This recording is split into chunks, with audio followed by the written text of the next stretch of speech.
Hello my dear AKTU students, कैसे हो आप सब लोग। आई होप कि आप सभी बहुत अच्छे होंगे। तो आज की वीडियो में हम लोग यहाँ पे बात करेंगे अपने human values and professional ethics के इंपॉर्टेंट क्वेश्चंस के बारे में। अब देखिए, इस वीडियो का टाइटल तो यहाँ पे हमारा इंपॉर्टेंट क्वेश्चन ही है, लेकिन ये वीडियो देखिए यहाँ पे थोड़ी सी डिफरेंट रहने वाली है। तो इसीलिए देखिए हम लोग यहाँ पे अभी थोड़ा सा एक इंट्रोडक्शन समझेंगे कि इस वीडियो में क्या रहने वाला है, ताकि आप लोग यहाँ पे डिसाइड कर सको कि आप लोग को ये वीडियो देखनी है या फिर नहीं देखनी है। तो थोड़ी सी यहाँ पे देखिए डिफरेंट है, बट अगर हम लोग यहाँ पे देखें तो सबसे पहले आप लोग एक चीज़ समझिए कि ये जो हमारा human values and professional ethics subject है, ये हमारा एक AKTU स्पेशल सब्जेक्ट है। और ये हमारा जो है AKTU के अंदर ऑलमोस्ट जितने भी ग्रेजुएशन कोर्सेज होते हैं, इन सभी में हमें ये देखने को मिलता है। जैसे कि ये हमारा सिर्फ B.Pharma में नहीं, बल्कि B.Tech, B.Com, MBA और इस तरीके से और भी हमारे बहुत सारे कोर्सेज हैं जिसमें हमारा ये सब्जेक्ट AKTU यूनिवर्सिटी में देखने को मिलता है। अब वो अलग बात है कि AKTU खुद कभी कॉपी चेक करते समय इन वैल्यूज एंड एथिक्स को अप्लाई नहीं करता है, बट यहाँ पे उसने अपने जितने भी ग्रेजुएशन कोर्स हैं उसमें उन सभी में हमारा ये सब्जेक्ट देखने को मिलता है। अब देखिए अगेन जो एक और इम्पॉर्टेंट चीज़ है कि इस जो हमारा ये सब्जेक्ट है, इसका कोई फिक्स पेपर पैटर्न भी नहीं होता है। मतलब कि जनरली क्या होता है, जनरली आप लोग जो है जो भी पेपर देते हैं उसमें 2 मार्क्स के 10 क्वेश्चन होते हैं। 10 मार्क्स के 2 क्वेश्चन आप लोग को करने होते हैं, 3 होते हैं, एक ऑप्शन होता है। और फिर 7 मार्क्स के 5 क्वेश्चन करने होते हैं, 7 होते हैं, 2 ऑप्शन होते हैं। तो अब देखिए यहाँ पे ये पेपर पैटर्न यहाँ पे इसमें आए ये कोई ज़रूरी नहीं है, मतलब ये भी आ सकता है। और जनरली अगर हम लोग बात करें तो देखिए जनरली यहाँ पे इसका जो है कुछ इस तरह का पेपर पैटर्न हमें देखने को मिलता है, जहाँ पे 2 मार्क्स के 10 क्वेश्चन होते हैं, 10 मार्क्स के यहाँ पे 5 क्वेश्चन होते हैं, 3 करने होते हैं। और उसके बाद यहाँ पे 10 मार्क्स के 5 क्वेश्चन और होते हैं, जिसमें से हर एक में आपको ऑप्शन मिलता है। ठीक है, मतलब 2 क्वेश्चन में एक आपको करना रहता है। तो जनरली यही पेपर आता है, क्योंकि ये पेपर यहाँ पे 100 मार्क्स का होता है ना। इसमें कोई इंटरनल वगैरह नहीं होता है, मतलब आपको पता ही है। तो यहाँ पे देखिए यही पेपर पैटर्न जनरली आपको देखने को मिल सकता है, और अगर ये आता है तो बहुत अच्छा रहता है, क्योंकि आप लोग को बहुत सारे ऑप्शन मिल जाते हैं। बाकी देखिए अगेन यहाँ पे हो सकता है इससे भी डिफरेंट पेपर पैटर्न आ जाए, तो कोई फिक्स पेपर पैटर्न भी यहाँ पे नहीं है। और उसके बाद देखिए सबसे इंपॉर्टेंट चीज़ कि हमारा यहाँ पे एक प्रीवियस ईयर पेपर्स भी नहीं अवेलेबल है। मतलब देखिए 1-2 साल के तो आप लोग को मिल जाएंगे, लेकिन अगर आप लोग सोचो कि पिछले 4 साल के आप लोग को प्रीवियस ईयर पेपर्स मिल जाए, तो मैंने बहुत सर्च किया, पिछले 4 साल के कंटिन्यू प्रीवियस ईयर पेपर नहीं अवेलेबल हैं। तो अब यहाँ पे देखिए इस वीडियो की अगर हम लोग बात करें तो देखिए ये जो हमारा human values and ethics subject है, ठीक है, प्रोफेशनल एथिक्स, ये कोई देखिए ये कोई मतलब ऐसा थ्योरेटिकल या फिर प्रैक्टिकल सब्जेक्ट तो है नहीं। इसमें मतलब क्या है, इसमें समझने वाली चीज़ें हैं। तो इसमें क्या है ना कि इसमें कोई ऐसा नहीं है कि एक ही क्वेश्चन एकदम फिक्स तरीके से कोई रिपीट हो रहा हो। अब देखिए ये क्वेश्चन चूंकि प्रीवियस ईयर पेपर्स तो अवेलेबल है नहीं, तो मैंने बनाए कहाँ से। तो देखिए ऐसा है कि कोई लाइन से तो नहीं अवेलेबल है, लेकिन बहुत अलग अलग सालों के और बहुत अलग अलग कोर्सेज में, जैसे कि कुछ B.Tech के अवेलेबल है, कुछ B.Pharm के अवेलेबल है।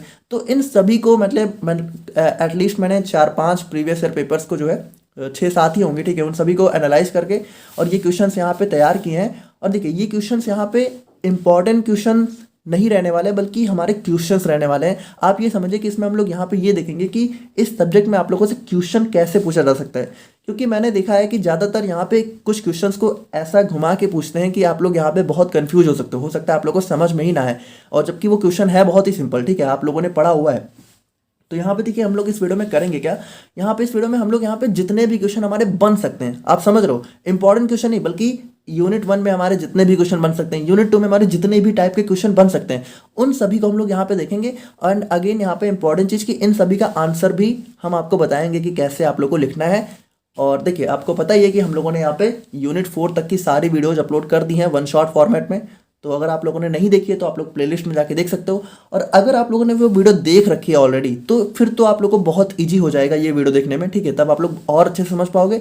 और नहीं देखिए तो आप लोग देख लेना बाद में, ठीक है, फिर भी हम आपको समझा देंगे कि मेरी नोट्स में आप लोग को इनका आंसर कहाँ मिलेगा। और नोट्स आप लोग को पता है कि imperfectformacy.in वेबसाइट पर फ्री अवेलेबल है, तो अगर आप लोगों ने नहीं डाउनलोड करी है तो ज़रूर डाउनलोड कर लीजिए, ठीक है। तो अगर हम लोग यहाँ पे बात करें तो देखिए हाँ, यहाँ पे यूनिट 5 भी बहुत जल्दी अवेलेबल हो जाएगी। और अगर आप लोग यहाँ पे डिमांड करते हो तो 2 मार्क्स भी हम लोग देखेंगे। तो बताइएगा आप लोग कि आप लोग को 2 मार्क्स चाहिए कि नहीं चाहिए। तो अगर चाहिए तो आप लोग कमेंट करके बता दीजिएगा। और देखिए अगर हम लोग बात करें तो यूनिट 1 में हम लोग देखते हैं कि, तो यूनिट 1 में देखिए यूनिट 1 में हमारा जो सबसे इंपॉर्टेंट क्वेश्चन हमें देखने को मिल जाता है, ठीक है। और ये क्वेश्चन मुझे लगभग हर साल के पेपर में देखने को मिला है। वो हमारा वैल्यू एजुकेशन के ऊपर। तो ये हमारा पहला ही टॉपिक है यूनिट 1 का। और देखिए इसमें क्या है कि इसमें हमारे 4 सब टॉपिक्स हैं, need, basic guidelines, content and process.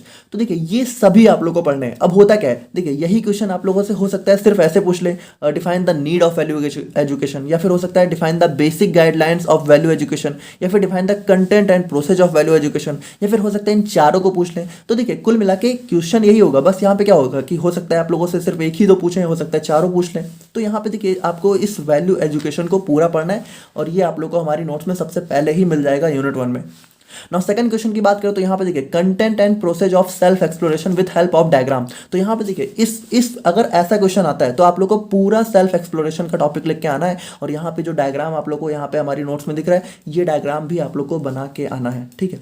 अब यहाँ पे देखिए इसी क्वेश्चन को हो सकता है आप लोगों से जो है कुछ अलग तरीके से पूछ ले कि define the process of self exploration, या फिर define the self exploration with help of diagram. तो इस तरीके से देखिए घुमा घुमा के आपसे पूछ सकते हैं ना, लेकिन आप लोगों को समझना है कि आप लोगों को यही चीज़ें लिख के आनी है ना। अगेन अगर हम लोग यहाँ पे थर्ड क्वेश्चन की बात करें तो यहाँ पे देखिए क्वेश्चंस बहुत ज़्यादा हैं, बट आप लोग क्वेश्चंस को देख के घबराइए मत, ये एक ही क्वेश्चन है, बस अलग अलग तरीके से पूछे जा सकते हैं, ठीक है। तो इसमें आप लोग को ये नहीं देखना है कि बहुत सारे क्वेश्चन है, आप लोगों को समझना है कि क्वेश्चन कैसे पूछे जा सकते हैं। तो ये वीडियो बिल्कुल उसी के ऊपर होने वाली है। तो अगर आप लोग समझदार हो तो यही वीडियो आप लोग के काम की है।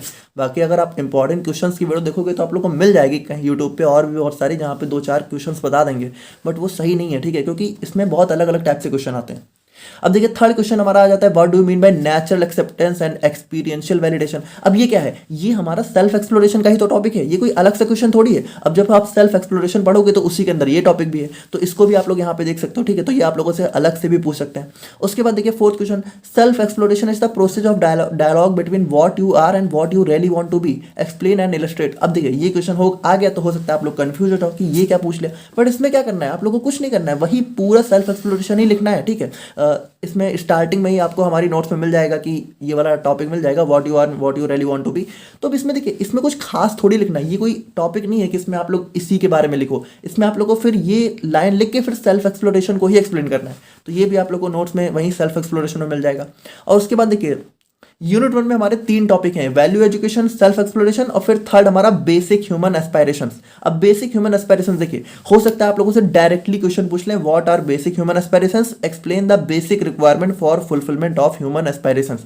अब अगर ये टॉपिक पूछा गया तो इसका मतलब फिर पूरा बेसिक ह्यूमन एस्पायरेशंस आप लोग को एस्पायरेशन आप लोग को लिख के आना है ना। उसके अंदर हमारा जो भी हमारे रिक्वायरमेंट होते हैं, ठीक है, राइट, अंडरस्टैंडिंग, रिलेशनशिप और हमारा प्रॉस्पेरिटी, यही सारे हमारे रिक्वायरमेंट होते हैं, फिजिकल फैसिलिटी। तो यहाँ पे देखिए ये सारी चीज़ें आप लोगों को लिख के आनी है। और उसके बाद अगर हम लोग बात करें तो देखिए बेसिक ह्यूमन एस्पायरेशंस होते क्या क्या है, हैप्पीनेस और प्रॉस्पेरिटी, यही दोनों होती हैं हमारी बेसिक ह्यूमन एस्पायरेशंस। तो अब यहाँ पे देखिए या तो आप लोगों से डायरेक्टली ऐसा क्वेश्चन पूछेंगे, या तो फिर इसी के अंदर आप लोगों से पूछ लेंगे कि डिफाइन हैप्पीनेस एंड प्रॉस्पेरिटी। अब ये कोई अलग से क्वेश्चन थोड़ी है कि यहाँ पे ये कोई अलग क्वेश्चन, ये इसी के अंदर तो है, बस यहाँ पे देखिए क्वेश्चन को अलग से पूछ सकते हैं ना। तो आप लोग यही देखिए कि भले क्वेश्चन बहुत ज़्यादा है बट वो है एक ही। अब देखिए कुल मिला के यहाँ पे देखा जाए तो 3 क्वेश्चन बन सकते हैं, बट इन तीनों के अंदर किस तरीके से बनेंगे वो मैंने आप लोगों को एक्सप्लेन किया हुआ है। और यहाँ पे देखिए फिर आप लोगों से क्वेश्चन पूछ सकते हैं differentiate between wealth and prosperity. तो ये टॉपिक भी आप लोगों को हमारे नोट्स में देखने को मिल जाएगा। उसके बाद अगेन अगर हम लोग बात करें तो differentiate between human consciousness and animal consciousness. तो ये टॉपिक भी आप लोग को नोट्स में देखने को मिल जाएगा। आप लोग को स्क्रीन पे दिख रहा होगा, ठीक है, हर एक पेजेस को भी हम अटैच कर रहे हैं साथ में। और उसके बाद देखिए what are the abbreviations given as SVDD, SSDD, SSS, ठीक है। तो यहाँ पे ये टॉपिक भी आप लोग को नोट्स में मिल जाएगा, ठीक है।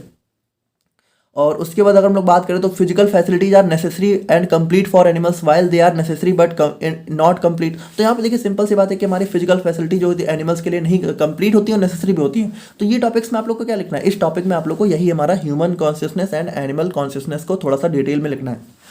अच्छा यहाँ पे देखिए जैसे ये सारे हमारे जो भी टॉपिक है तो हो सकता है नोट्स में आप लोगों को थोड़ा शॉर्ट लगे, बट देखिए शॉर्ट क्या है ना कि इसमें बहुत ज़्यादा आप लोग को बना के लिखना है, समझ रहे हो आप। इसमें थ्योरी आप लोग को एकदम रटनी थोड़ी है, इसमें आप लोग एक थ्योरी को आप लोग एक देखिए, आइडिया लगाइए और उसके बाद बना के लिखिए ना। आप लोग एग्जाम्पल से बहुत सारी चीज़ें लिख सकते हो। जैसे आप लोग जैसे इसमें पूछा गया कि एनिमल्स के लिए नेसेसरी एंड कंप्लीट है, अब इसमें आप लोग बहुत अच्छे से लिख सकते हो कि हाँ एनिमल्स को क्या होता है भाई, एनिमल्स को फिजिकल फैसिलिटी मतलब कि खाने पीने की चीज़ें मिल जाएँ और उनको उनके लिए वही काफ़ी है, उनको और थोड़ी कुछ चाहिए। जबकि ह्यूमंस की बात करो तो उनका सिर्फ खाने पीने और रहने से थोड़ी पेट भरता है, उनको खुशी चाहिए होती है। तो इसमें देखिए फिर आप लोग यहाँ पे हैप्पीनेस के बारे में और डिटेल में एक्सप्लेन कर देना। तो इस तरीके से देखिए आप लोग को थोड़ा सा दिमाग लगाना होगा कि आप लोग को टॉपिक्स किस तरीके से लॉन्ग लिखने हैं, क्योंकि इसमें क्या होता है, इसमें 10-10 नंबर के क्वेश्चन आते हैं, है ना। तो एटलीस्ट आपको 2-3 पेज 4 पेज तो भरने ही होंगे हर एक क्वेश्चन में, तो वही चीज़ आप लोग देख लीजिएगा। और उसके बाद देखिए define the role of physical facility in fulfilment of relationship. तो यहाँ पे देखिए जो फिजिकल फैसिलिटी वाला टॉपिक है ये भी आप लोग को नोट्स में मिल जाएगा। तो इसमें देखिए अब इसमें भी ये टॉपिक आप लोग को नोट में बहुत लॉन्ग में नहीं मिलेगा, लेकिन आप लोग को अपने हिसाब से लिख के आना है, ठीक है। कि इसमें देखिए इसमें आप लोग पहले ये लिखिएगा, उसके बाद यहाँ पे फिर आप लोग जो है थोड़ा सा प्रॉस्पेरिटी वगैरह को समझा दीजिएगा, फिर हैप्पीनेस को समझा दीजिएगा। देखिए सब आप लोग को इंक्लूड कर देना है ना, इसमें कोई इतना देखने नहीं जा रहा है टीचर। आप लोग इतना इतना मत सोचिएगा कि एक क्वेश्चन पूछा गया तो मुझे बिल्कुल उसी क्वेश्चन के पॉइंट पे आंसर लिखना है। आप लोग बस थोड़ा सा स्टार्टिंग में वो पॉइंट लिखिए, उसके बाद जो भी और अदर एक्स्ट्रा टॉपिक्स हैं सब जुड़े हुए हैं, है ना, कुछ अलग टॉपिक नहीं है यहाँ पे। तो इसमें सब लोग जैसे रिलेशनशिप के बारे में पूछा गया तो इसमें आप लोग पूरा लिख दीजिएगा कि हमारा जो भी अलग और भी बेसिक रिक्वायरमेंट होती हैं, जैसे कि हमारा रिलेशनशिप हो गया, राइट अंडरस्टैंडिंग हो गया, वो सभी आप लोग यहाँ पे इंक्लूड कर देना। तो ये थे हमारे यहाँ पे यूनिट 1 के क्वेश्चंस जो कि आप लोग को एग्जाम में देखने को मिल सकते हैं। नाउ अब हम लोग बात करते हैं अपने यूनिट 2 में हमारे कौन कौन से क्वेश्चंस आप लोग को देखने को मिल सकते हैं। तो यहाँ पे देखिए सबसे पहला क्वेश्चन जो हमारा आ जाता है, तो यूनिट 2 आप लोग को पता है हमारा सेल्फ और बॉडी के ऊपर है, ठीक है। तो सबसे पहला क्वेश्चन हमारा ये आ जाता है कि define the human being as a coexistence of self and body. तो देखिए इसमें हमारा ह्यूमन बीइंग जो है वो सेल्फ और बॉडी दोनों का एक को एग्जिस्टेंस होता है, ये आप लोग को एक्सप्लेन करना है। अब ये भी आप लोग को नोट्स में हमारे स्टार्टिंग में ही देखने को मिल जाएगा, तो यहाँ पे आप लोग देख सकते हो। उसके बाद देखिए differentiate between self and body. अब भले ही ह्यूमन बीइंग हमारा एक को एग्जिस्टेंस होता है सेल्फ और बॉडी का, लेकिन फिर भी हमारा सेल्फ और बॉडी में काफ़ी डिफरेंस होता है। तो इसको आप लोग को कैसे एक्सप्लेन करना है, इसको देखिए इसमें आप लोग पहले थोड़ा बहुत यहाँ पे सेल्फ और बॉडी का इंट्रोडक्शन दीजिएगा। उसके बाद आप लोग जो है इनके नीड्स को लिखिएगा, ठीक है। इनके जो सेल्फ की क्या क्या नीड्स होती हैं, बॉडी की क्या क्या नीड्स होती हैं, तो इन दोनों के बेसिस पे आप लोग इन पे डिफरेंशिएट कर सकते हो। उसके बाद देखिए what do you mean by सुख एंड सुविधा। तो ये देखिए ये क्या है भाई, यही तो है हमारी सेल्फ और बॉडी की नीड। यानी सेल्फ की नीड क्या होती है, सेल्फ की नीड होती है सुख और बॉडी की नीड होती है सुविधा। तो इसमें देखिए ये क्वेश्चन सेम ही है, बस आप लोगों से पूछने का तरीका, जैसे अगर आप लोगों से चाहे differentiate between self and body पूछे, चाहे आप लोगों से सुख एंड सुविधा पूछें, इसमें सब में आप लोगों को लिखना यही चीज़ है, ठीक है। अगर इसमें भी डिफरेंस पूछेंगे तब आप लोग को यही लिख के आना है कि सेल्फ नीड सुख, बॉडी नीड सुविधा। उसके बाद सुख सुविधा को एक्सप्लेन करना है, उसके बाद आपको इनकी नीड्स को एक्सप्लेन करना है, ठीक है। क्वालिटेटिव क्वांटिटेटिव ये सभी आप लोग को हमारी नोट्स में देखने को मिल जाएगा। अगर आप लोगों ने लेक्चर देखा है तो आप लोग बहुत अच्छे से समझ रहे होंगे, तो लेक्चर आप लोग जरूर देख लीजिएगा, ठीक है। प्लेलिस्ट में अवेलेबल है और नोट्स यहाँ पे हमारी इम्परफेक्ट फार्मेसी .in पर अवेलेबल है। 3rd सेमेस्टर के सेक्शन में अभी तक आप लोगों ने नहीं डाउनलोड करी है तो जरूर कर लीजिएगा, ठीक है। और उसके बाद देखिए distinguish between needs of self and body. तो वही चीज़ें देखिए नीड सेल्फ की नीड क्या होती है, देखिए सब क्वेश्चन सेम है ना, बस पूछने का तरीका अलग है। सेल्फ की नीड होती है सुख, बॉडी की नीड होती है सुविधा। उसके बाद देखिए 5th क्वेश्चन हमारा होता है the needs of self are qualitative while needs of body are quantitative. अब यहाँ पे भी देखिए यहाँ पे भी आप लोगों को यही सब चीज़ें एक्सप्लेन करनी है। बस इसमें क्या होगा कि भाई सेल्फ की नीड क्वालिटेटिव होती हैं, ये सभी चीज़ें हम लोगों ने एक्सप्लेन करी हुई है नोट्स में, और वीडियो में आप लोग जरूर देख लीजिएगा, बहुत अच्छे से मैंने एक्सप्लेन कर दिया है, ठीक है। और उसके बाद देखिए डिफाइन प्री कंडीशनिंग। तो प्री कंडीशनिंग भी एक टॉपिक है, ये भी आप लोग को नोट्स में देखने को मिल जाएगा। उसके बाद 7th क्वेश्चन बात करें तो 7th क्वेश्चन हमारा बन जाता है डिफाइन द टर्म बॉडी। अब ये क्वेश्चन देखिए ये क्वेश्चन हमारा बहुत इंपॉर्टेंट है और ये जरूर आप लोग को देखने को मिल सकता है कि body as an instrument of I. यानी कि देखिए बॉडी क्या होता है, बॉडी आई का सिर्फ एक इंस्ट्रूमेंट होता है, यानी आई ही हमारा सब कुछ करता है। या फिर इसी क्वेश्चन को देखिए, इसी क्वेश्चन को आप लोगों से इस तरीके से पूछ सकते हैं द सेल्फ इज डू। अच्छा सेल्फ और आई दोनों सेम चीज़ें हैं, ये सभी चीज़ें मैंने आप लोग को एक्सप्लेन करी हुई है, आई होप आप लोग को पता ही होगा। तो देखिए the self is doer seer and enjoyer while body is just an instrument for self. तो यहाँ पे देखिए यही क्वेश्चन आप लोगों से इस तरीके से भी पूछ सकते हैं, सब में आप लोग को सेम चीज़ लेके आ रही है। ये पूरा टॉपिक आप लोग को नोट्स में मिल जाएगा। और उसके बाद देखिए explain harmony in the self और आई। अब देखिए ये चीज़ आप लोग इसमें क्या लिखना है, और यहाँ पे देखिए और harmony in I means understanding characteristics and activities of I. तो इसमें देखिए अब ये क्वेश्चन अगर आप लोगों से आता है तो सबसे पहले आप लोग को थोड़ा बहुत सेल्फ के बारे में एक्सप्लेन करना है, और उसके बाद आप लोग को ये एक्सप्लेन करना है कि देखिए इसमें आप लोग यही टॉपिक लिख सकते हो कि जो हमारा बॉडी होता है वो हमारा एक इंस्ट्रूमेंट होता है आई का, ठीक है। तो थोड़ा बहुत आप लोग इसका इंट्रोडक्शन लिख देना, और उसके बाद आप लोग को लिखना है कि हमारा जो आई होता है, ठीक है, तो वही हमारा सब कुछ होता है। तो उसके अंदर अगर हमें हार्मनी चाहिए तो हमें क्या होगा भाई, हार्मनी तब कब मिलेगी जब आई की जरूरतें पूरी होगी। तो आई की नीड क्या होती है, आई की नीड होती है सुख, है ना। तो हमें यहाँ पे फिर सुख के बारे में थोड़ा बहुत एक्सप्लेन कर देना है।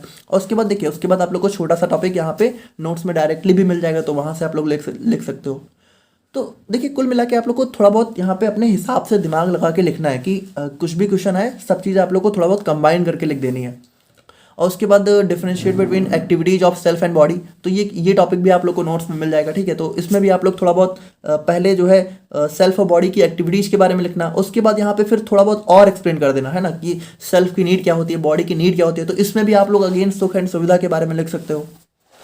और उसके बाद हमारा देखिए आप लोगों से क्वेश्चन बन सकता है assess the current scenario with understanding of. अब ये टॉपिक भी आप लोग को नोट्स में देखने को मिल जाएगा। जैसे कुछ भी चीज़ होती है तो उसमें जो सबसे पहला स्टेप होता है वो होता है नोइंग, फिर होता है एज्यूमिंग, फिर होता है रिकॉग्नाइजिंग, फिर होता है फुलफिलिंग। अब जब यही हम लोग क्या होता है कि जब भी हम लोग कोई डिसीजन लेते हैं और ये सारी चीज़ें हम उसमें नहीं होती हैं तो वो डिसीजन गलत हो जाता है ना। तो उसी तरीके से आप लोग को देखिए सबसे पहले आप लोग को डायरेक्टली लिख देना है। उसके बाद देखिए assess the current scenario. Current scenario का मतलब है कि आज के दिन में क्या प्रॉब्लम्स हो रही हैं। तो इसमें आप लोग क्या लिखना है, इसमें आप लोग यही लिखोगे कि जब हम लोग यहाँ पे इन सभी चीज़ों को नहीं फॉलो करते हैं। अब देखिए इसको मैंने नोट्स में वीडियो में बहुत अच्छे से मैंने एक्सप्लेन किया है कि किस तरीके से जब हम लोग यहाँ पे इन सब चीज़ों को नहीं फॉलो करते हैं तो हम लोग गलत डिसीजन ले लेते हैं। तो इसके लिए आप लोग वीडियो देख लीजिएगा, आप लोग समझ जाओगे कि कैसे क्या करना है। और what is the correct flow. Correct flow का मतलब कि किस तरीके से होना है। तो देखिए करेक्ट फ्लो है पहले नोइंग है, फिर एज्यूमिंग, फिर रिकॉग्नाइजिंग, फिर फुलफिलिंग। ये सभी चीज़ें आप लोग को नोट्स में और वीडियो में देखने को मिल जाएगी। उसके बाद देखिए 11th क्वेश्चन हमारा रहता है डिस्क्राइब द कोरिलेशन बिटवीन संयम एंड स्वास्थ्य, है ना। तो संयम एंड स्वास्थ्य ये क्वेश्चन, ये टॉपिक भी आप लोग का नोट्स में दिया हुआ है अलग से, तो ये भी आप लोग देख लीजिएगा। और देखिए सजेस्ट अ प्रोग्राम और प्रोग्राम टू इंश्योर यानी कि कौन कौन से प्रोग्राम होते हैं, तो ये पूरा टॉपिक आप लोग को नोट्स में मिल जाएगा। अब देखिए बहुत इंपॉर्टेंट चीज़ है कि हो सकता है आप लोगों से डायरेक्टली ये क्वेश्चन पूछ लें या फिर हो सकता है इसके अंदर आप लोगों से पूछ लें कि explain the process of self regulation. Self regulation का मतलब क्या है भाई, संयम की इंग्लिश ही तो होती है सेल्फ रेगुलेशन। यानी आप लोगों से डायरेक्टली संयम भी पूछ सकते हैं या तो सेल्फ रेगुलेशन पूछ सकते हैं। सेल्फ रेगुलेशन में आप लोगों को कंफ्यूज नहीं होना, संयम ही है, ठीक है, ये संयम के बारे में ही लिखना है। और उसके बाद describe the programme to ensure living based on self regulation. अब इसमें क्या करना है, इसमें भी आप लोग को वही सारे प्रोग्राम लिखने हैं, यानी यही प्रोग्राम आप लोग को यहाँ भी लिखना है। उसके बाद देखिए suggest a programme to ensure right functioning of body. अब इसमें भी आप लोग को यही प्रोग्राम लिखना है। तो ये सभी चीज़ें आप लोग को नोट्स में मिल जाएंगी। आप लोग वीडियो देख लीजिएगा तब आप लोग समझ जाओगे, ठीक है। क्योंकि वीडियो में मैंने समझाया ही इसी तरीके से कि यहाँ पे क्वेश्चन अगर इस तरीके से आए तो आप लोग कैसे लिखोगे। और उसके बाद देखिए 12th क्वेश्चन हमारा बन जाता है explain how the assumption human being as a body leads to feeling of deprivation. बहुत इंपॉर्टेंट है कि देखिए क्या होता है कि जब भी हम लोग क्या होता है कि बॉडी को ही हम लोग यहाँ पे, जैसे ह्यूमन बीइंग क्या होता है, ह्यूमन बीइंग सिर्फ बॉडी नहीं होती है बल्कि सेल्फ और बॉडी का कोएग्जिस्टेंस होता है। लेकिन कभी कभी जब हम लोग यहाँ पे बॉडी को ही सबसे ज़्यादा प्रायोरिटी देने लगते हैं तो बहुत सारी प्रॉब्लम आने लगती है। ऐसा लगता है कि फीलिंग ऑफ डेप्रीवेशन यानी कि हमारे अंदर कुछ कमी है। जैसे जब हम लोग बॉडी के ऊपर बहुत ज़्यादा फोकस करते हैं मटेरियलिस्टिक चीज़ों के ऊपर, तो हमें क्या लगता है कि हमारे पास कहीं ना कहीं, देखिए बॉडी की नीड क्या है भाई, बॉडी की नीड है सुविधा। तो बॉडी पहली बात तो बॉडी, अगर आपकी बॉडी में ही कोई प्रॉब्लम होगी, है ना, कुछ लोग जैसे अगर आपकी बॉडी हो सकता है इतनी अट्रैक्टिव ना हो तो आप लोग को फिर बहुत ज़्यादा डेप्रीवेशन की फीलिंग होगी। और आपके पास हो सकता है बॉडी की ज़रूरतें ना हो, जैसे कि सुविधा के लिए आप लोग के पास एक अच्छा घर ना हो, एक अच्छी कार ना हो, है ना। और पहनने के लिए हो सकता है कि बहुत फैसिनेटिंग कपड़े ना हो, बल्कि ज़रूरत यही है ना कि देखा जाए तो इतना भी कोई ज़रूरी नहीं है। हो सकता है कि एक कार के बिना भी आपका काम चल रहा हो, लेकिन फिर अगर आप लोग सिर्फ बॉडी को ही ह्यूमन बीइंग मान लोगे तो ये सभी चीज़ें आप लोग को फील होंगी। तो इसमें आप लोग को बना बना के ही लिखना है ना कि ह्यूमन बीइंग सिर्फ एक बॉडी नहीं होती है, लेकिन अगर आप लोग बॉडी मानोगे तो बॉडी में बहुत सारी प्रॉब्लम हो सकती है और बॉडी की नीड्स में भी बहुत सारी प्रॉब्लम हो सकती है। हो सकता है आप लोग के पास सभी चीज़ें ना हो, तो ये सभी चीज़ें अगर आप लोग सिर्फ बॉडी मान के बैठ जाओगे तो आप लोग को फीलिंग ऑफ डेप्रीवेशन होगी। तो ये सभी चीज़ें आप लोग को एक्सप्लेन करनी है। और उसके बाद देखिए define the will power and self discipline as the aspects of sanyam. तो देखिए संयम के अंदर ही आप लोग को ये दोनों टॉपिक भी मिल जाते हैं, तो इसके बारे में भी आप लोग को बना बना के लिख देना है थोड़ा बहुत कि विल पावर क्या होती है। भाई विल पावर की हम लोग कुछ करने को ठान ले तो उसको कितना करने की मतलब एक वो रखते हैं, ठीक है। और सेल्फ डिसिप्लिन की हम लोग अपने आप को डिसिप्लिन में कैसे रखेंगे, ये सभी चीज़ें तो आप लोग बना के लिख ही सकते हो, है ना। नाउ अगर हम लोग यहाँ पे बात करें अपने यूनिट 3 के क्वेश्चंस के बारे में, तो इसमें देखिए यूनिट 3 में आप लोग को harmony in society and family के बारे में पढ़ना है। और इसमें सबसे पहला क्वेश्चन हमारा आ जाता है describe in detail about values in human relationships. अब देखिए ये क्वेश्चन अगर ऐसे आता है तो ये काफ़ी लॉन्ग क्वेश्चन हो जाता है, क्योंकि इसके अंदर देखिए इसके अंदर फिर हो रहा है वैल्यूज में बहुत सारे, मतलब वैल्यूज क्या हैं, ये जो हमारा ट्रस्ट है, ठीक है, लव है, हमारा रिस्पेक्ट है, हमारा glory, gratitude, reverence, love, care, guidance, ये सब हमारी वैल्यूज के अंदर आ जाती हैं, ठीक है। तो आप लोग को यहाँ पे अगर ऐसा क्वेश्चन आता है तो आप लोग को फिर इन्हीं सारी वैल्यूज के बारे में थोड़ा थोड़ा सा एक्सप्लेन कर देना है। अब देखिए एक गलती मत करिएगा कि पता चले कोई एक क्वेश्चन बहुत लॉन्ग हो, ठीक है, और आप लोग उस पर फिर बहुत ज़्यादा पेजेस मत भरने लग जाइएगा, क्योंकि ज़्यादातर यहाँ पे क्या होगा कि जो पेपर पैटर्न आएगा उसमें 10 नंबर के सारे क्वेश्चन होंगे, तो किसी एक क्वेश्चन में बहुत ज़्यादा टाइम या फिर बहुत ज़्यादा पेजेस फिल करने के चक्कर में मत पड़िएगा। सभी क्वेश्चन आप लोग को करने हैं, ठीक है। तो जैसा क्वेश्चन होगा उसी हिसाब से आप लोग को लिखना है। तो वैल्यूज में देखिए अगर वैल्यूज डायरेक्टली आता है तो आप लोग को सभी के बारे में थोड़ा थोड़ा लिख देना है, और अगर देखिए डायरेक्टली नहीं आता है तो फिर इन्हीं के अंदर एक एक वैल्यू के बारे में आपसे पूछ सकते हैं। जैसे इन्हीं वैल्यूज के अंदर जो हमारा सबसे इंपॉर्टेंट आ जाती है ट्रस्ट, तो देखिए कुछ वैल्यूज आप लोग के काफ़ी लॉन्ग में दी हुई है सिलेबस में, जैसे ट्रस्ट हो गया, लव हो गया और रिस्पेक्ट हो गई। तो इन तीनों के बारे में अलग से भी पूछ लेते हैं। जैसे ट्रस्ट की बात करो तो इसमें आप लोगों से trust as the foundational value, तो इसके बारे में पूछ सकते हैं। इसको हम लोगों ने पूरा एक्सप्लेन किया हुआ है, आप लोग देख लीजिएगा। Differentiate between intention and competence, ये क्वेश्चन बहुत बार पूछा गया है और ये ट्रस्ट के अंदर का ही टॉपिक है। इसको भी आप लोग यहाँ पे देख लीजिएगा, नोट्स में आप लोग को मिल जाएगा। उसके बाद देखिए define love as the complete value, तो लव हमारी कंप्लीट वैल्यू कैसे होती है ये भी आप लोग को नोट्स में मिल जाएगा। अब देखिए ये देखिए इसमें थोड़ा बहुत आप लोग को अगेन बना के लिखना है, ठीक है। लव के बारे में तो आप लोग बहुत कुछ लिख ही सकते हो। और फोर्थ क्वेश्चन की बात करें तो देखो हमारा आता है डिफाइन रिस्पेक्ट, ठीक है। तो रिस्पेक्ट के ऊपर भी आप लोग को यहाँ पे थोड़ा सा लॉन्ग में क्वेश्चन बन जाता है। और एक टॉपिक होता है रिस्पेक्ट एंड डिफरेंशिएशन, ठीक है। मतलब देखिए रिस्पेक्ट और डिफरेंशिएशन दो अलग अलग टॉपिक हैं और दोनों थोड़ा सा सिमिलर से हैं, तो लेकिन इन दोनों के बीच में बहुत ही मेजर डिफरेंस होता है। और कभी कभी क्या होता है कि हम लोग जब इनके बीच में एक डिफरेंस नहीं पहचान पाते हैं, ठीक है, due to lack of right understanding, जब हमें रिस्पेक्ट और डिफरेंशिएशन के बीच में डिफरेंस ही नहीं पता होता है तो हम लोग करते क्या है कि हम लोग ना चाहते हुए भी कुछ लोगों की डिसरिस्पेक्ट कर देते हैं। और ये चीज़ मैंने बहुत अच्छे से लेक्चर में एक्सप्लेन करी है, तो प्लीज़ आप लोग लेक्चर जरूर देख लीजिएगा यूनिट 3 का, वहाँ पर आप लोग समझ जाओगे, ठीक है। तो ये चीज़ भी आप लोग देख लेना। उसके बाद फिफ्थ क्वेश्चन की बात करें, फिफ्थ क्वेश्चन हमारा आता है अब देखिए फिफ्थ और सिक्स क्वेश्चन की बात करें तो इस तरीके से देखिए क्या हो सकता है कि बहुत सारी हो सकता है 2-4 वैल्यू को मिला के आप लोगों से क्वेश्चन पूछ लें। जैसे distinguish between glory, gratitude, reverence, love. अभी हो सकता है आप लोगों से जो है 2-4 वैल्यू को आपस में कंबाइन करके पूछ ले, तो आप लोग को अपने हिसाब से एक्सप्लेन कर देना है, ठीक है। या फिर explain the feeling of care, guidance, affection and gratitude. तो ये सभी चीज़ें आप लोगों से इस तरीके से भी पूछ सकते हैं, है ना। देखिए अगेन यहाँ पे हम लोग यही देख रहे हैं कि क्वेश्चन पूछे कैसे कैसे जा सकते हैं। अब अगर आप लोग यहाँ पे ध्यान से देखो तो ये अभी तक हम लोगों ने जितने भी 5-6 क्वेश्चन देखे हैं, ये 6 क्वेश्चन हमारा सिर्फ यही एक ही क्वेश्चन के अलग अलग पार्ट हैं, है ना। तो ऐसा नहीं है कि क्वेश्चन बहुत ज़्यादा है, बस एक ही क्वेश्चन को घुमा घुमा के अलग अलग पूछ सकते हैं। और उसके बाद देखिए 7th क्वेश्चन आप लोगों से बन सकता है define the meaning of justice and steps for its fulfilment, यानी कि जस्टिस के बारे में आप लोग को फिर थोड़ा सा डिटेल में एक्सप्लेन कर देना है, उसके क्या क्या स्टेप्स होते हैं फुलफिलमेंट के। ये सभी चीज़ें हमारी नोट्स में आप लोग को मिल जाएंगी। और उसके बाद बहुत बहुत इंपॉर्टेंट क्वेश्चन हमारा examine the comprehensive human goals, ठीक है। तो कौन कौन से हमारे कॉम्प्रिहेंसिव मतलब कि कौन कौन से ऐसे ह्यूमन गोल्स होते हैं जो कि बहुत ज़्यादा ज़रूरी होते हैं हमारा सोसाइटी और फैमिली में हार्मनी मेंटेन करने के लिए। तो ये आप लोग को बहुत ज़रूर अच्छे से देख लेना है, ठीक है। और उसके बाद देखिए इन ह्यूमन गोल्स को पूरा करने के लिए, ठीक है, to achieve this comprehensive human goals, यानी कि इन कंप्रहेंसिव ह्यूमन गोल्स को अचीव करने के लिए क्या होते हैं हमारे कुछ 5 डायमेंशंस होते हैं, या फिर 5 मतलब कह सकते हो डायमेंशंस होते हैं, ह्यूमन ऑर्डर होते हैं, या फिर 5 ह्यूमन एंडेवर होते हैं। देखिए कुछ भी हो सकता है, 5 डायमेंशन हो सकते हैं, 5 ह्यूमन ऑर्डर हो सकते हैं, 5 ह्यूमन एंडेवर, किसी नाम से पूछ सकते हैं। आप लोग कंफ्यूज मत होइएगा।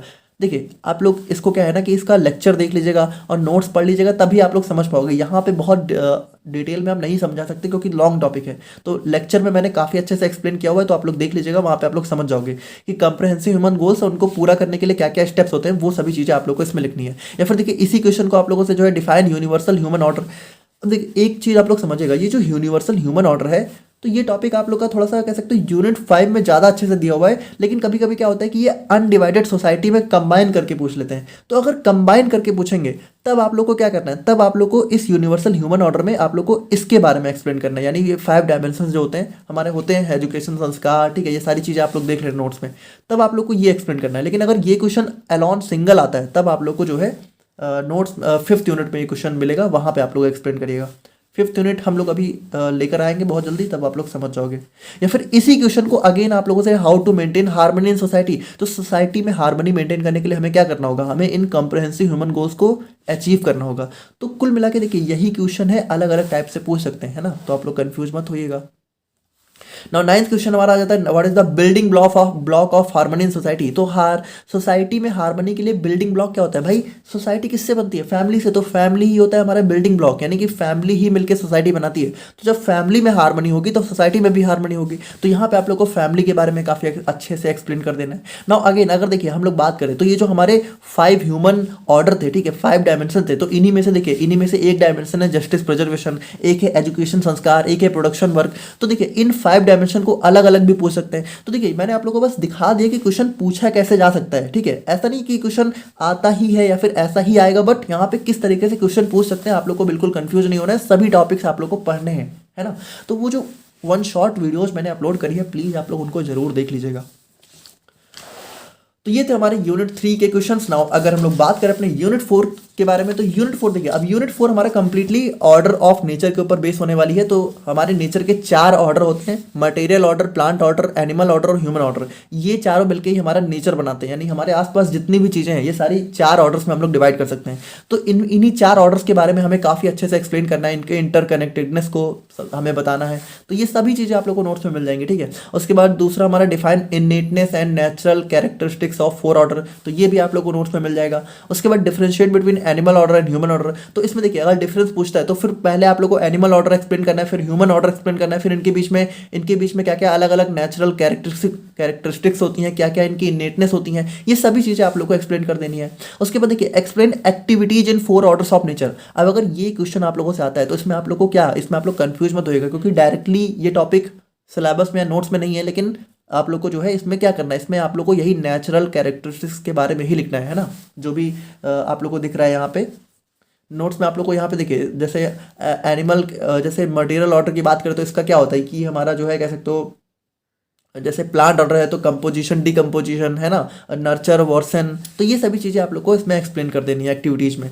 और उसके बाद हार्मनी इन नेचर की बात करें तो हार्मनी इन नेचर क्या है भाई, हार्मनी नेचर में कब मेंटेन होगी, जब इन चारों ऑर्डर के बीच में एक म्यूचुअल फुलफिलमेंट होगी, इंटरकनेक्टेडनेस होगी। तो ये सभी चीज़ें आप लोग को नोट्स में देखने को मिल जाएंगी। उसके बाद 6th क्वेश्चन की बात करें तो illustrate natural characteristics of 4 order. तो इसमें देखिए, अगेन आप लोगों से क्वेश्चन अलग से भी पूछ सकते हैं। देखिए, सब एक ही क्वेश्चन है, बस अलग अलग तरीके से पूछा जा सकता है। या फिर explain dependence of human being on other 3 orders. तो देखिए, ह्यूमन बीइंग किस तरीके से बाकी 3 ऑर्डर्स यानी कि मटेरियल, प्लांट और एनिमल ऑर्डर पर डिपेंड होता है, ये आप लोग को एक्सप्लेन करना है। तो ये सभी चीज़ें नोट्स में और मैंने वीडियो में काफ़ी अच्छे से एक्सप्लेन करी, आप लोग देख लीजिएगा। और उसके बाद देखिए, ये बहुत इंपॉर्टेंट चीज़ है कि other than human order the 3 orders are mutually fulfilling each other. देखिए, होता क्या है, जैसे जो एनिमल ऑर्डर है, मटेरियल ऑर्डर है, प्लांट ऑर्डर है, ये तीनों एक दूसरे को म्यूचुअल फुलफिलमेंट देते हैं। यानी कि अगर प्लांट ऑर्डर मटेरियल ऑर्डर की ज़रूरतें पूरी करता है तो मटेरियल ऑर्डर प्लांट ऑर्डर की भी ज़रूरतें पूरी करता है। लेकिन अगर ह्यूमन ऑर्डर की बात करें ना, तो ये लेता तो अपनी ज़रूरतों के लिए डिपेंड तो सब पे होता है, लेकिन ये खुद किसी को कुछ देता नहीं है, ठीक है। तो बहुत सेल्फिश प्रजाति होती है ह्यूमन। तो हाँ, तो इसके बारे में आप लोग को फिर एक्सप्लेन करना है। इसमें आप लोग को बताना है कि हम लोग कितने बुरे हैं, ठीक है। हम अपनी सच्चाई के बारे में लिख देना है इसमें, बस और कुछ नहीं। हम लोग की सच्चाई आप लोग को एक्सप्लेन करनी है इसमें, किस तरीके से हम लोग कितने सेल्फिश हैं, और बस यही सब चीज़ें बतानी है। और 9th क्वेश्चन की बात करो तो यहाँ पे आप लोग को जो है एग्जिस्टेंस एज को एग्जिस्टेंस, यानी कि देखिए, यहाँ पे आप लोग को फिर एग्जिस्टेंस के बारे में एक्सप्लेन करना है ना। तो ये देखिए, फिर एग्जिस्टेंस में ड्रॉ चार्ट, यानी कि देखिए, इसमें चार्ट भी आप लोग को नोट्स में मिल जाएगा। तो ये चार्ट भी आप लोग को फिर बना देना है, और फिर आप लोग को बता देना है कि एग्जिस्टेंस क्या होती है, एग्जिस्टेंस एक्चुअल में को एग्जिस्टेंस होती है। तो ये सभी चीज़ें आप लोग को नोट्स में मैंने एक्सप्लेन करी है, थोड़ा बहुत आप लोग को अपने हिसाब से बना के लिख देना है। और उसके बाद रिसाइक्लेबिलिटी और सेल्फ रेगुलेशन, तो ये टॉपिक भी छोटा सा है, आप लोग को नोट्स में मिल जाएगा। तो देखिए, ये थे हमारे यूनिट 4 में जो भी क्वेश्चन हमें देखने को मिल सकते हैं। नाउ अगर हम लोग यहाँ पे बात करें अपने यूनिट 5 के बारे में, तो देखिए, यूनिट 5 का लेक्चर अभी तक नहीं आया है, बट यहाँ पे क्वेश्चंस हम लोग देख लेते हैं। और देखिए, क्या करेंगे कि जब लेक्चर आएगा तो इन क्वेश्चंस को हम आपको वहाँ पे एक्सप्लेन कर देंगे कि किस तरीके से आप लोग को लिखना है। जैसे पहला क्वेश्चन हमारा जाता है बहुत इंपॉर्टेंट, एथिकल ह्यूमन कंडक्ट। ये क्वेश्चन बहुत बार देखने को मिला हुआ है, तो ये क्वेश्चन बहुत जरूरी है, देख लीजिएगा। उसके बाद what do mean by professional ethics. तो देखिए, यूनिट 5 हमारा प्रोफेशनल एथिक्स के ऊपर है ना, तो इसके बारे में आप लोगों को एक्सप्लेन करना है। फिर हमारे यूनिवर्सल ह्यूमन ऑर्डर, ये हमारा आ जाता है। फिर हमारे ये बहुत इंपॉर्टेंट क्वेश्चन है अंडरस्टैंडिंग बाय हॉलिस्टिक टेक्नोलॉजी, ठीक है। तो ये बहुत इंपॉर्टेंट, इसको आप लोग देख लीजिएगा। फिर how do the current world views, यानी कि आज की दुनिया किस तरीके से हमारा जो है, मतलब आज जिस तरीके से हम लोग दुनिया को देख रहे हैं वो कैसे कॉन्ट्रडिक्शन और डिलेमास, ठीक है, डिलेमास मतलब कि आप लोग यहाँ पे समझ रहे होंगे कि हमारा जैसे दुविधा परेशानी किस तरीके से आज के दिन में हमारी जिस तरीके से हम दुनिया देख रहे हैं, ठीक है, तो वो हमारे कितनी सारी प्रॉब्लम्स क्रिएट कर रही है। तो वो सभी चीज़ें प्रोफेशनल लाइफ में है ना, तो वो देख लेना है आप लोग को। फिर हॉलिस्टिक टेक्नोलॉजी, तो हॉलिस्टिक टेक्नोलॉजी का मतलब है कि जो टेक्नोलॉजी है उसका यूज हम लोग किस तरीके से करें कि भाई सिर्फ हमें ही फ़ायदा ना हो बल्कि सबको फ़ायदा हो, या फिर अगर फ़ायदा ना हो तो नुकसान ना हो, है ना। कि हम लोग किस तरीके से टेक्नोलॉजी का यूज़ करें कि वो हमारा नेचर में एक हार्म ना करे, क्योंकि आपको पता है आज के दिन में कितना पॉल्यूशन वगैरह होता जा रहा है। उसके बाद how to resolve current issues in professional ethics, तो ये सब चीज़ें हैं। उसके बाद रीजन ऑफ अनएथिकल प्रैक्टिसेस, तो ये सभी चीज़ें हमारे यूनिट 5 में देखने को मिल जाती हैं। तो ये थे हमारे यहाँ पे क्वेश्चंस जो कि हमारे ह्यूमन वैल्यूज़ में आप लोग को देखने को मिल सकते हैं। एंड देखिए, ये क्वेश्चंस मैंने बहुत बहुत सारे पेपर्स को कहीं कहीं से ढूंढ के मैंने आप लोग के लिए बनाया है। तो देखिए, आप लोग एक कमेंट जरूर करिएगा, ठीक है। मुझे आप लोग और कुछ मत करिएगा, बट एक कमेंट करिएगा। और हाँ, 2 मार्क्स आप लोग को चाहिए तो वो भी आप लोग बता दीजिएगा। बाकी मिलते हैं नेक्स्ट वीडियो में। कोई डाउट है तो आप लोग कमेंट करिएगा वो भी। Thank you so much.